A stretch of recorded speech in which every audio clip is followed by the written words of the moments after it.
할렐루야.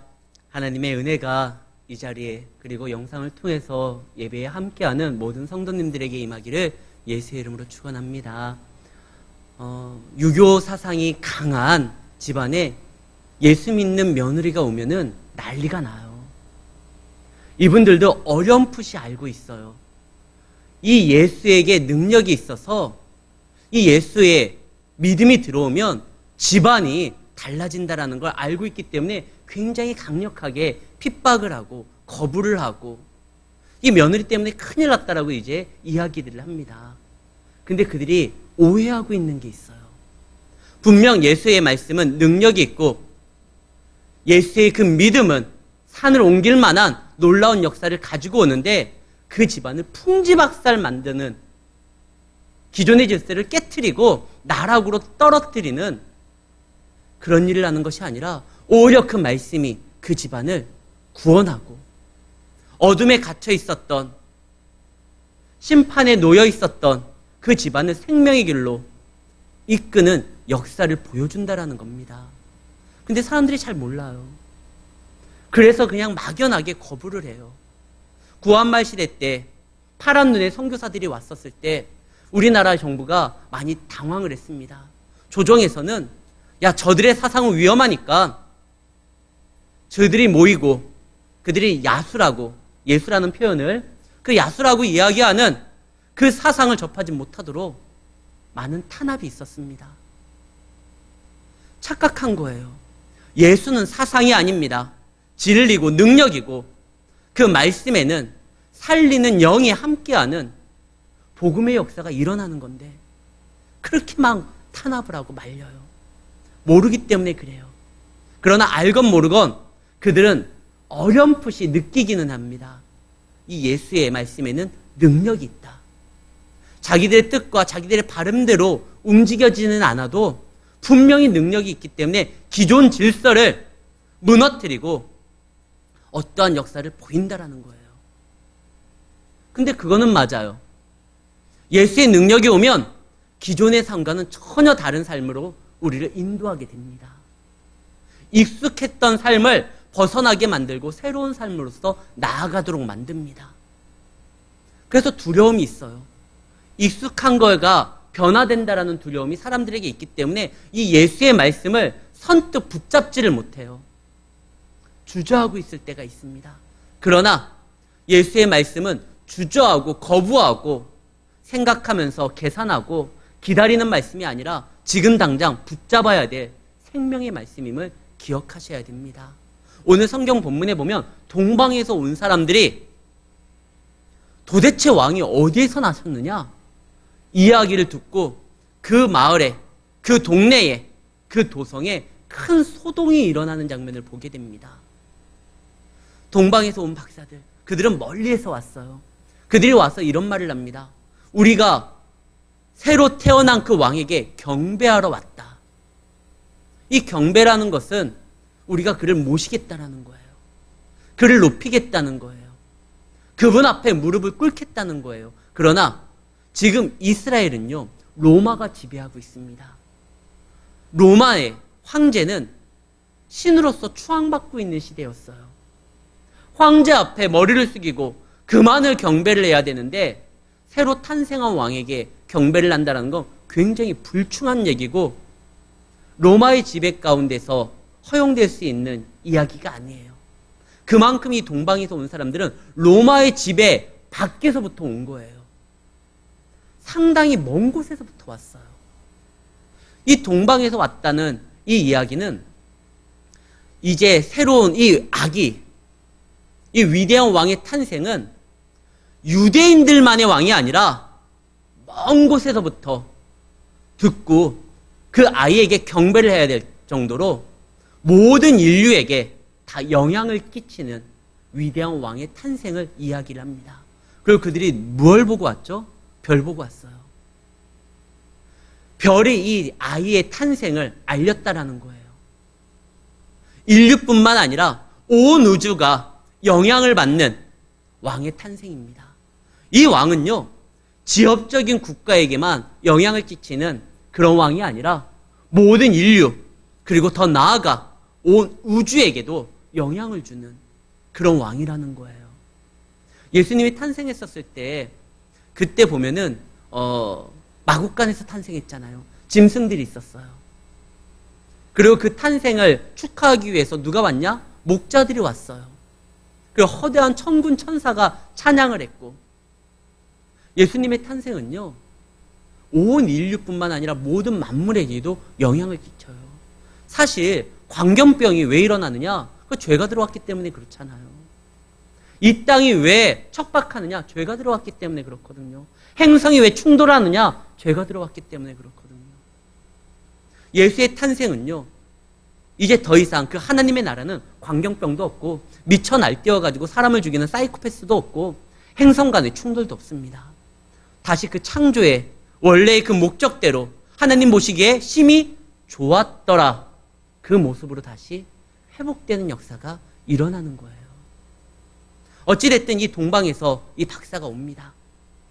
그들이 갑자기 예루살렘에 들리게 된 것은 별을 잃어버린 거예요. 그동안 자신들을 인도했었던 그 별을 따라 쭉 갔는데 별의 행병이 묘연해졌어요. 이거 어떻게 되지? 이 동방에서 온 사람들은요,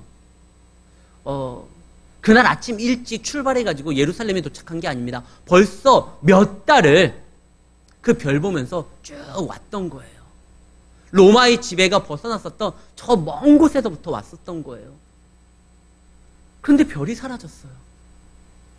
수개월간의 자신들이 그 별만 바라보고 위대한 왕의 탄생을, 출현을 자신들이 직접 눈으로 보고 그를 경배하기로 왔는데 그 인도됐던 별이 사라지니까 적지 않게 당황을 합니다. 그래도 이 별이 사라졌던 그 시점에 그 나라, 그 지역, 적어도 이 나라의 도성, 왕도에서는 이 왕에 대해서 당연히 알고 있을 테니까 그래서 말을 합니다. 왕이 도대체 어디에서 탄생했단 말이냐. 이야기를 들었던 예루살렘이 난리가 난 거죠. 왜 난리가 났느냐? 지금 왕이 있거든요. 그 왕이 누구냐? 헤롯입니다. 예수님이 십자가상에 달렸을 때의 그 헤롯과는 다른 헤롯이에요. 그래서 예수님 탄생 때 등장하는 이 헤롯을 헤롯 대제라고 합니다. 근데 이 헤롯은요, 굉장히 자신의 왕위에 대해서 집착하는 사람이에요. 이 왕위에 대해서 얼마만큼 집착하느냐? 거기에 도전을 한다고 하면 자기 아내도 죽여요. 자기 아들도 죽여요. 예전에 권력에 심취해가지고 정신이 나갔었던 그 궁에 있잖아요.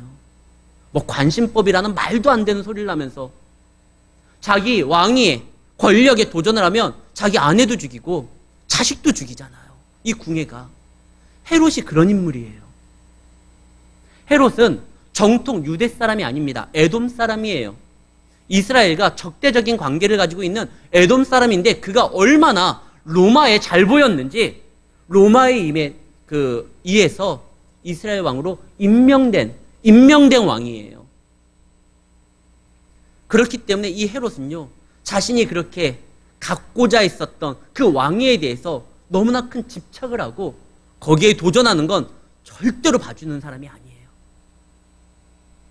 이 동방박사의 출현으로 인해서 위대한 왕이 탄생하고 그에게 경배하겠다는 이 말은 누군가에게는 지긋지긋한 로마의 어떠한 지배 아래서 저 에돔 사람 헤롯이 지배하고 있는 이 이스라엘에서 이제 희망의 빛이 보이는구나 라고 기대하는 사람도 있고 좋아하는, 남몰래 좋아하는 사람들도 있겠지만 헤롯의 성격을 알고 있는 사람들은요, 이제 피바람이 불겠구나.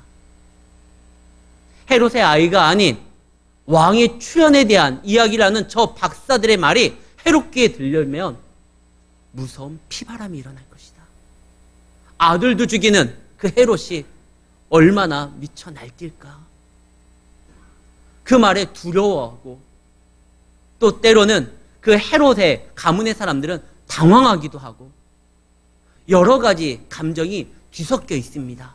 그날의 이 예루살렘에서는요. 그들은 정말 다른 의도가 아니라 이 왕의 탄생을 함께 기뻐하기 위해서 우리가 왔다. 그를 경배하려고 왔다. 이 말을 한 건데 그 마을 사람들은, 그 동네 사람들은, 그 예루살렘 사람들은 적지 않게 소동하게 됩니다. 당황하고 당혹하고 두려워하고 남몰래 기뻐하는 사람들도 있고, 이 박사들이 순간 이거 뭐지? 분위기가 왜 이러지? 왕궁을 갔는데 왕궁에서도 뭔가 싸한 분위기가 일어나는 거예요. 이거 뭐가 잘못돼도 크게 잘못됐구나. 직감적으로 이 박사들이 느낍니다. 그런데 이 헤롯이요, 이런 말을 해요. 별이 나타날 때가 언제였지? 그걸 자세하게 물어봐요. 헤롯은 잔혹한 사람이지만 바보가 아니에요. 굉장히 주도면밀하게 자기의 때를, 타이밍을 정확하게 포착하고 움직일 때가 언제인지를 아는 사람이에요. 잔혹하지만 치밀한 사람이고 주도면밀한 사람입니다. 그러면서 헤롯이 놀라운 말을 해요. 그 별의 출현에 대해서 이야기를 하면서 점성가들을 부르지 않습니다. 지금 이들이 별 따라 왔거든요. 우리가 이 별 따라 왔다고 해서 이스라엘들의 단순한 점성가나 점술가나 이렇게 행성의 움직임을 보고 점을 치는 무당 정도로 생각하면 안 돼요. 과거에는요, 천체를 보고 그 움직임에 대해서 살폈던 사람들은 과학자고 굉장히 귀인들이었어요. 뭔가 새로운 변화가, 그동안 자신들이 알고 있었던 그 천체가 이상하게 어떠한 심의 작용으로 인해서 움직였다라는 것을 보고 지금 그 별 따라 온 것이지, 이들은 단순한 무당이 아니에요. 근데 그들의 이야기를 들었었던 이 헤롯이요, 그 이스라엘에 있는 점술가들을, 점성가들을 부르질 않아요. 누구를 부르느냐? 성경학자들을 부릅니다. 서기관을 불러요. 헤롯이요, 이 왕을 단순한 정치적인 능력을 발휘하는 왕의 탄생으로 생각하는 것이 아니라 그리스도인 줄 알아요. 이 왕은 분명히 보통 왕이 아니고 그리스도고, 그 그리스도의 탄생은 성경에 기록되어 있으니까 점성가를 부르는 것이 아니라 성경학자를 부릅니다. 그리스도가 어디에서 태어나겠느냐? 정말 소름 끼치지 않습니까? 헤롯은 하나님을 믿지도 않아요. 알지도 않아요. 그리고 그 탄생하게 된 그리스도에게 자신의 삶을 드리려고 하는 자세도 준비되어 있지 않아요. 근데 성경은 좀 알고 있어요. 이스라엘의 왕으로서 자기가 세워지면서 이스라엘 역사에 대해서 좀 압니다. 그리고 그들이 보고 있는 그 성경이 왕에 대한 이야기라는 걸 알아요. 그래서 그것을 항상 한켠에 마음에 두고 있었는데, 담고 있었는데, 지금 먼 곳에서 동방박사들이 얘기하니까 성경학자들 다 모여봐. 그리스도께서 어디에서 나시게 됐느냐?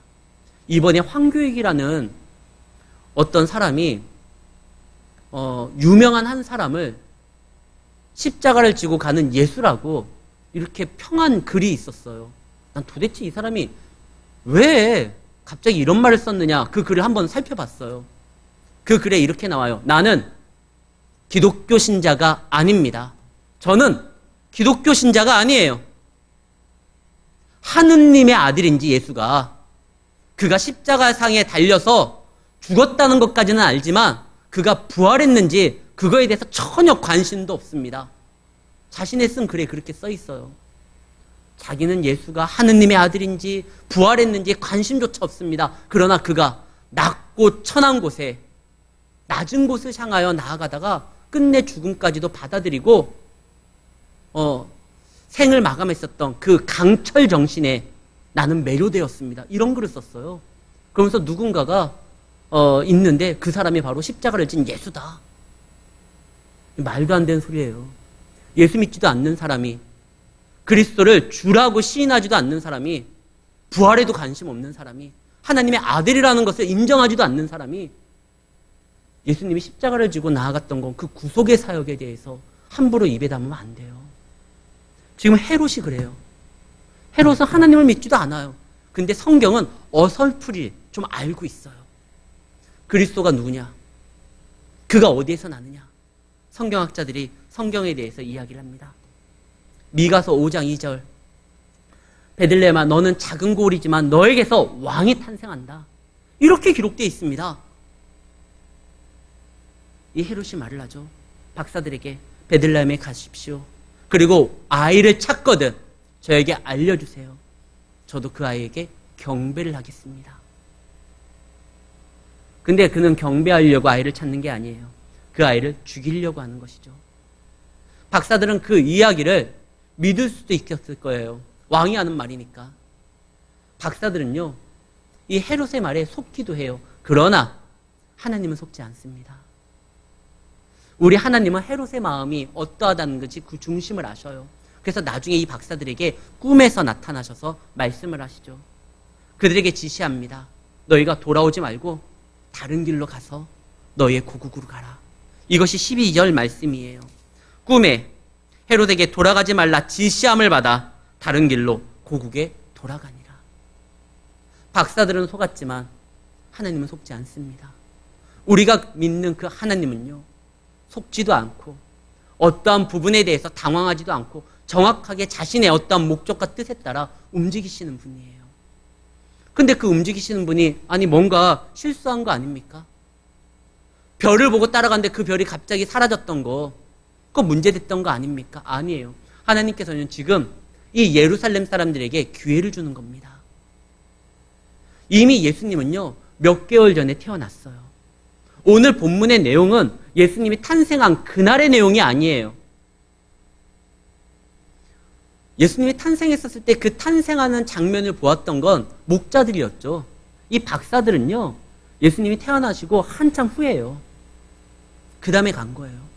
근데 이 땅에 예수님이 온 인류를 구원하실 메시아가 왔음에도 불구하고 아무도 모르는 거예요. 예수님의 탄생은 모든 인류에게 기쁜 소식이고 온 우주에게 전해지는 즐거운 소식입니다. 근데 그 예수님이 와서 천군 천사가 찬양하고 목자들도 왔는데 정작 예루살렘 사람들이 몰라요. 베들레헴 사람들이 몰라요. 베들레헴 사람들이 생각하기에 어느 날 보니까 가난한 목수 가정이 와가지고 아이를 낳고 거기에 정착을 합니다. 원래 호적하러 왔는데 아이가 출산하기 때문에 어린 아이가 먼 길을 떠나고 산모가 먼 길을 떠나기에는 좀 위험하다 생각해서 이 요셉이, 그 예수님의 아버지 요셉이요, 그냥 거기 잠시 머물고 있었어요. 그래서 베들레헴 사람들은 어디에서 그냥 한 목수 가정이 와서 그렇게 살고 있구나 이렇게 생각했지, 그 아이가 위대한 왕이라는 것을 아무도 생각 못했어요. 예루살렘 사람들은 아예 모르고요. 근데 예수님은 하나님은 그들이 모르기를 원치 않습니다. 알고 그에게 나아가기를 원했던 거예요. 그들에게 기회를 주고 싶었던 거예요. 그래서 순간 동방 박사들이 그 별을 따라오다가 별을 놓치고 예루살렘 성에 가가지고 그 위대한 왕의 탄생에 대해서 이야기를 합니다. 그러면 그 이야기를 들었을 때 정확한 반응은 뭐냐? 그 박사들과 함께 그 왕을 찾고 그에게 경배하는 겁니다. 근데 아무도요, 성경 학자들조차도, 동방 박사를 빼고 그 아무도 예수님께 나아가는, 베들레헴 향해서 달려가는 사람이 한 명도 없어요. 먼저 신하들은요, 눈치를 봤겠죠. 헤롯의 잔혹상을 알기 때문에 헤롯의 눈치를 보고 머뭇거렸을 거예요. 성경학자들은 갔어야 되잖아요. 근데 그들은요, 이 위대한 왕의 탄생을 자신들의 메시아, 하나님의 아들로서는 생각하지 않았어요. 아까 우리가 읽었었던 그 말씀에 보면 베들레헴에서 태어날 거라고 했지만 사실 뒷부분을 뺀 거예요. 미가서 5장 2절입니다. 베들레헴 에브라다야, 너는 유다 족속 중에 작을지라도 이스라엘에서 다스릴 자가 내게서 나올 것이라. 여기까지만 알려줬어요. 근데 그 뒤가 굉장히 중요한 말씀입니다. 그의 근본은 상고에 영원에 있느니라. 이 말이 빠졌어요. 오늘 우리가 보고 있는 마태복음에는요, 서기관들이 이 말은 하지 않았어요. 그는 상고에, 태초에 있다, 근본이. 그가 곧 하나님이라는 거예요. 근데 그 말을 뺐어. 왜? 자기들이 생각하기에 하나님 아니거든요. 이 서기관들은요, 그곳에 태어난 아기가 그 근본이 하나님이라는 것을 이야기하지 않습니다. 왜? 믿지 않기 때문에 그래요. 성경을 잘 안다고 하지만 그들은 자신들이 믿고 싶은 것을 이야기하고 보고 싶은 것만 보려고 했습니다. 성경을 그렇게 보는 것은 잘 아는 게 아니에요. 너무나 모르는 거예요. 예수 믿는 사람들, 내가 좋아하는 말씀을 골라서 그 말씀을 지키는 것이 성도의 자세가 아닙니다. 비록 그 말씀이 나에게 쓴 말씀이라 할지라도 나에게 주어진 하나님의 명령이고 말씀이라면 그걸 붙드는 거예요. 그것이 때로는 좁은 길로 가고 험한 길로 간다 할지라도 그 말씀을 붙들 때 그 말씀과 함께 하신 하나님의 능력이 우리를 지키시고 인도한다는 것, 그것까지 아셔야 됩니다. 그리고 나가는 거예요. 이 성경학자들은 이렇게 생각합니다. 내가 성경을 많이 알고 누군가에게 얘기해 줄 수 있는 그 정도 수준이고, 그리고 왕이 나를 인정하고 이 정도의 위치와 지위가 있으면 나는 참 하나님 앞에 복받은 사람이다. 이렇게 착각하고 있습니다. 이 땅에서 그래도 내가 말씀도 알고 나름 하나님도 믿고 헤롯이 통치하는 이 나라에서 높은 지위도 가지고 있고 인정받는 신하이기도 하고, 그래, 이것이 하나님의 복이지 전혀 복 아니에요. 그들은 지금 영혼을 저당 잡히고 그 대가로 신하가 된 거고 화려한 옷을 입은 거지만 그들은 영혼을 사로잡은 노예입니다.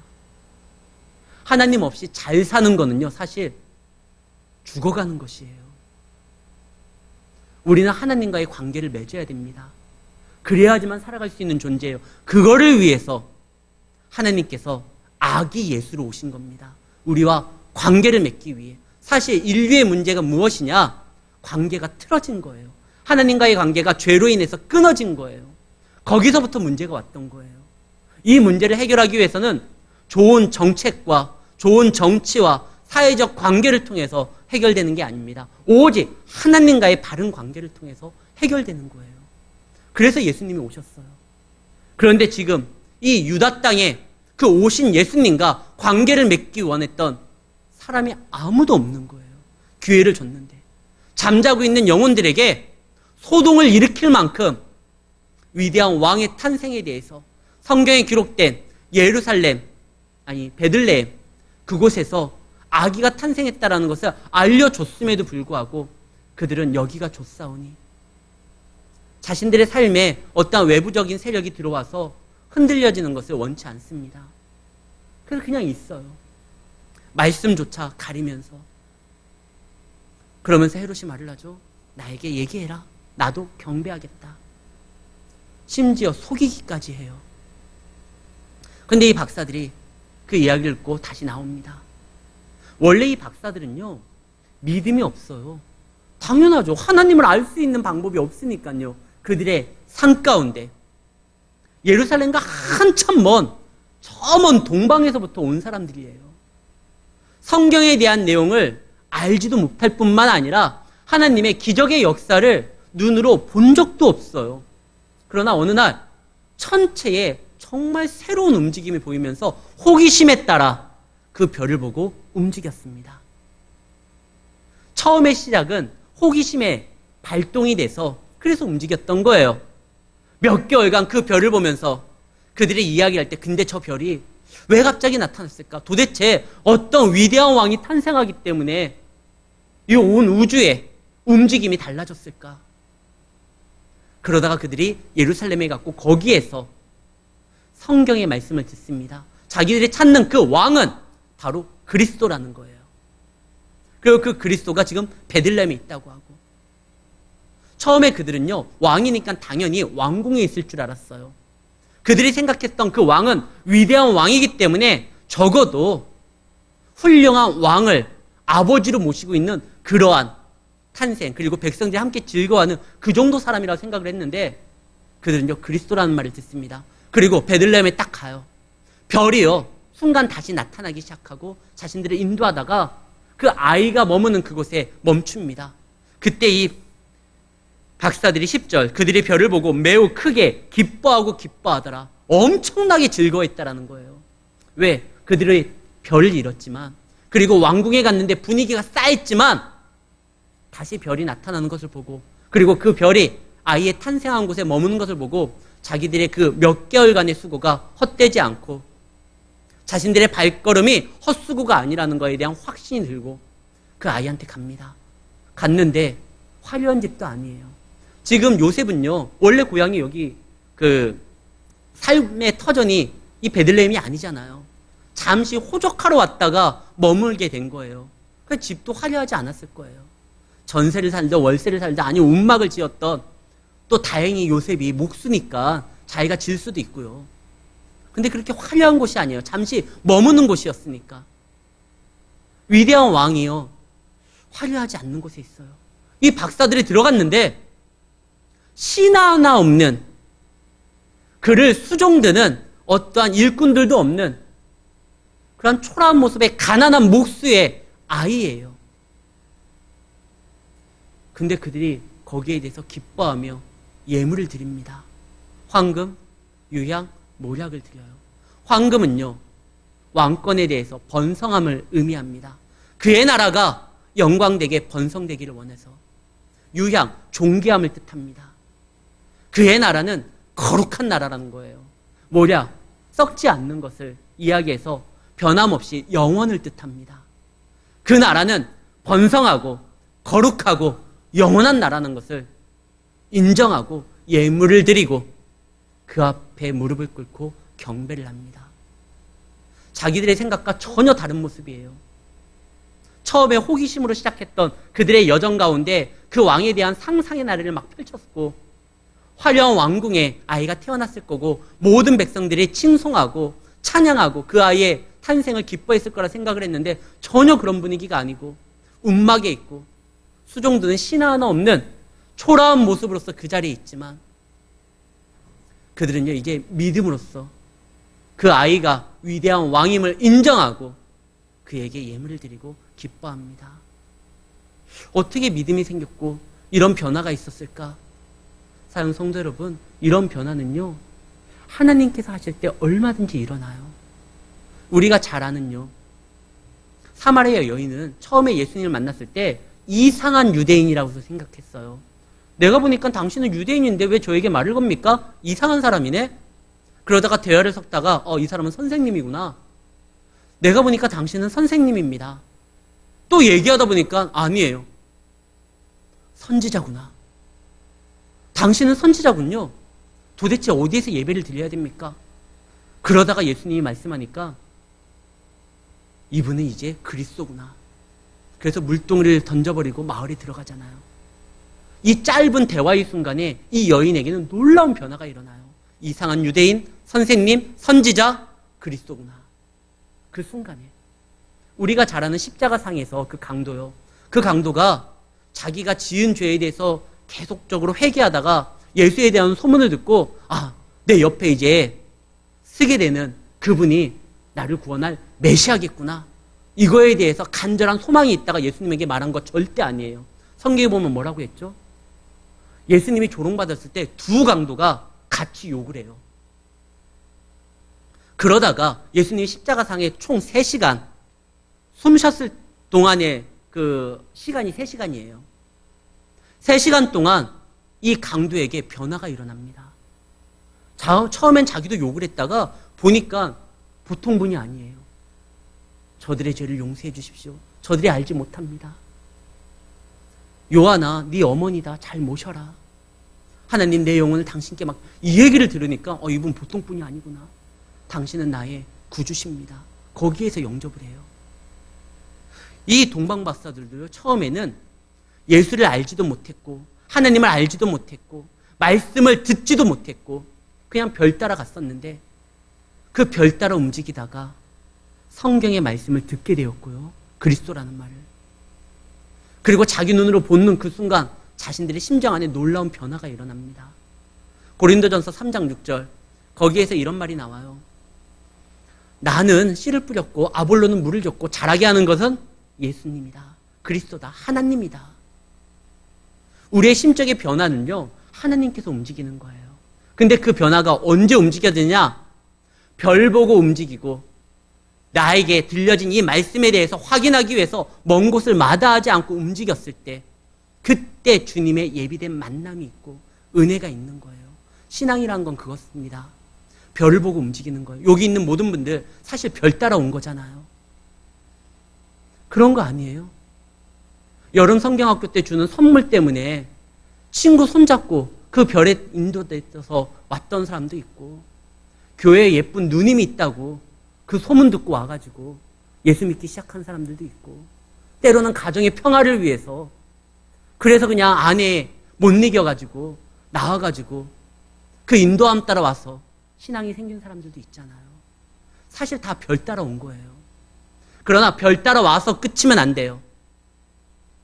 그 처음에는 신앙 없이 움직였지만 이제는 그 인도된 가운데 준비하시고 예비하시고 역사하시는 하나님의 능력을 경험하면서 이것을 믿음으로 바꿔야 돼요. 그런 자만이 하나님의 나라에 임하게 되고 그 나라의 자녀로서 움직일 수가 있는 겁니다. 지금 이 동방박사들은요, 별 따라왔다가 말씀을 듣게 됐잖아요. 그들이 어디에서 성경 말씀을 들었겠어요? 서기관이 이야기하는. 거기 가니까 거기에서 그 이야기를 듣게 돼요. 또 가니까 거기에서 정말 위대한 왕의 탄생을 보게 돼요. 그리고 그에게 경배를 합니다. 그런 다음에 어떻게 되죠? 처음에 별 따라왔지만 마지막에는 12절 하나님의 지시에 따라 움직이는 사람이 된 거예요. 믿음이란 게 그래요. 처음에는 다 정말 말도 안 되는 유치한 이유로 교회에 발을 들이려는 경우가 많아요. 어떤 별일지, 아내로 포장된 별일지, 친구로 포장되는 별일지, 아니면은 다른 상황으로 인한 별일지, 그 인도 따라 왔다가 그러다가 그 움직임에 있어서 역사하는 하나님의 도움의 손길이 있고 들려지는 말씀이 있고, 그런 후에 믿음이 생겨서 이제는 별에 움직이는 자들이 아니라 누구의 아내의 친구의 손길로 인해서 움직이는 자들이 아니라 분명한 하나님의 말씀 지시에 따라 움직이는 사람이 되어질 수 있다는 것입니다. 오늘 말씀이 그거예요. 이 동방박사들은 이제 가장 큰 것을 얻고, 처음에는 그냥 경배하러 왔는데 예수님을 만나는 그 순간 그들 안에 쌓였었던 모든 의문들이 풀리고 주님을 확 믿게 되는 그러한 역사가 나타남으로 인해서 이제 하나님의 자녀로서 그분의 지시함 따라 움직이게 됩니다. 그들이 고국에 들어가서 뭐 했겠어요? 일평생 자신들을 인도하고 자신들이 경배했었던 그 나라 왕의 소식을 기다리면서 믿음 생활했을 거 아닙니까? 사랑하는 성도 여러분, 우리에겐 기회가 왔습니다. 우리는 복음을 들었습니다. 이 복음이 능력이라는 거, 그거 다 압니다. 이 복음의 능력이 나타나는 모든 곳에는 사람을 살리는 영이 있다는 것을 기억하시기를 바랍니다. 그런데 이들이요, 나중에 고국에 돌아가면서 이런 소문을 들어요. 자기들이 방문 때문에 베들레헴에서 놀라운 유아 학살, 2세 미만의 아이들이 다 죽었다라는 이야기를 듣습니다. 괜히 내가 가가지고 아이들을 죽게 한 거 아니냐? 그것은 박사의 책임이 절대 아니에요. 원래 세상이 그래요. 원래 이 세상이 죄로 인해서 조두순도 있고 코로나도 있고 잔혹한 헤롯도 있어요. 아이가 죽은 건 박사들의 책임이 아니에요. 헤롯이 권력에 심취해가지고 그 권력을 잡기 위해서, 유지하기 위해서 그의 잔혹함이 많은 사람들에게 슬픔을 안겨준 것이지, 이 기쁜 소식을 전했었던 이 박사들의 잘못 아닙니다. 우리가 복음을 증거함으로 인하여 내 아이가 예수를 안 믿었으면 좋았을 걸, 예수를 믿었기 때문에 나와 같이 이 집안에서, 예수 믿지 않는 이 불교의 집안에서 어려움을 당하고 고통을 당하고 있는 거 아니냐? 아니에요. 복음을 증거하기 때문에 그 자녀에게 어려움이 오는 게 아니에요. 세상이 그래요. 그리고 그 아이에게 주었었던, 그 자녀에게 주었었던 그 복음은요, 결국 그에게 영원한 생명을 가져다 줄 것입니다. 아까 우리가 아는 거요. 서기관들은 알았지만 달려가지를 않습니다. 헤롯의 눈치만 봅니다. 그들은 정말 모르는 사람들이에요. 정말 이 세상의 실세는 헤롯이 아니라 이제 탄생한 그 아기 예수라는 거죠. 근데 그들은 움직이지 않아요. 움직이지 않았던 박사들과 다른 결정을 내렸던 그 작은 차이가 그들의 영혼을 결정하게 됩니다. 사랑하는 성도 여러분, 말씀을 들었으면 움직이십시오. 그리고 그 말씀이 생명이 있다는 것을 아시기를 바랍니다. 그리고 그 생명이 결국 우리를 지키는 겁니다. 항상 하나님 안에서 별 따라 인도되었었던 그 신앙에서 이제는 하나님의 지시에 따라 움직이는 성도가 되어서 보다 많은 이들에게 이 기쁨의 소식을 증거하고 여러분들의 삶을 경배의 삶으로 하나님 앞에 드려지는 삶으로 그로 인하여 하나님의 큰 축복을 삶 가운데 채우는 놀라운 삶으로 만드시기를 예수의 이름으로 축원합니다.